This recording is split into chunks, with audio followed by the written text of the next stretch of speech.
యేసుక్రీస్తు ఘనమైన నామములో అందరికీ హ్యాపీ గుడ్ ఫ్రైడే శుభాకాంక్షలు. సో ఇదందరూ కూడా సకల ప్రజలకు సర్వమానవాళికి శుభప్రదమైన దినము.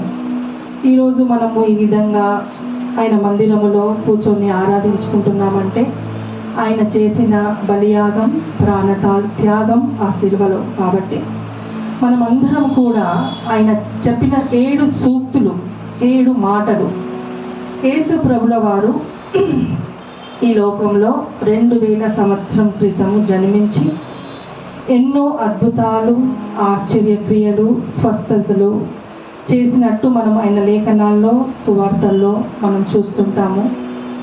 మరి ఆయన చేసిన కార్యములు వివరించాలంటే ఈ భూలోకమైన సరిపోదని యోహాను సువార్తలో 21వ అధ్యాయము 25వ వచనంలో చెప్పబడింది.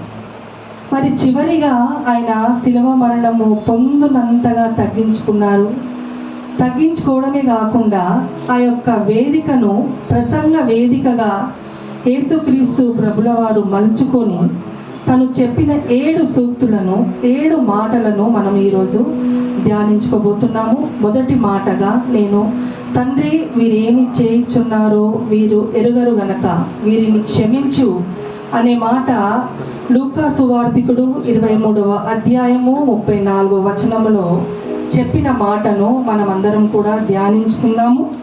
మొదటగా ఒక కీర్తన పాడి దేవుని స్తుతించి ఆరాధించి వాక్య భాగంలోకి మనము ముందుకు సాగుదాము.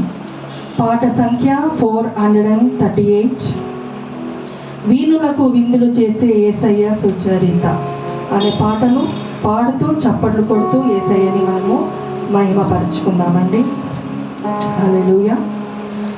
వీణులకు విందులు చేసే యేసయ్య సుచరిత వేగిరమే వినుటకు రారండి ఓ సోదరులారా, వేగిరమే వినుటకు రారండి. వీణులకు విందులు చేసే యేసయ్య సుచరిత వేగిరమే వినుటకు రారండి ఓ సోదరులారా, వేగిరమే వినుటకు రారండి.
ప్రార్థన చేసుకొని వాక్యంలోకి వెళ్ళిపోదాం.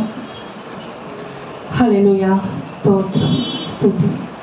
యేసయ్యా, దయగల తండ్రి, కృపగల నైనా ప్రభువా, సకల ప్రజల కొరకు, సకల మానవాళి కొరకునైనా 2000 సంవత్సరం క్రితమేనైనా మిమ్మల్ని మీరు నైనా మా అందరి నిమిత్తం పాప పరిహారార్థ బలిగా సమర్పించుకొని ప్రభువా మాకందరికి కూడా నైనా పాప విమోచన తండ్రి రక్షణ భాగ్యాన్ని ప్రభువా మీరు అనుగ్రహించిన విధానాన్ని బట్టి దేవానికి స్తోత్రములు తండ్రి. మీరు చెప్పిన యొక్క 7 సూక్తులలో ప్రభువా మొదటి మాట, నేను మాట్లాడుచుండగా నైనా నన్ను బలపరచండి, జ్ఞానమును అనుగ్రహించమని తండ్రి. మరి నీ మాటనే పలుకుటకు నాకు కృప చూపించి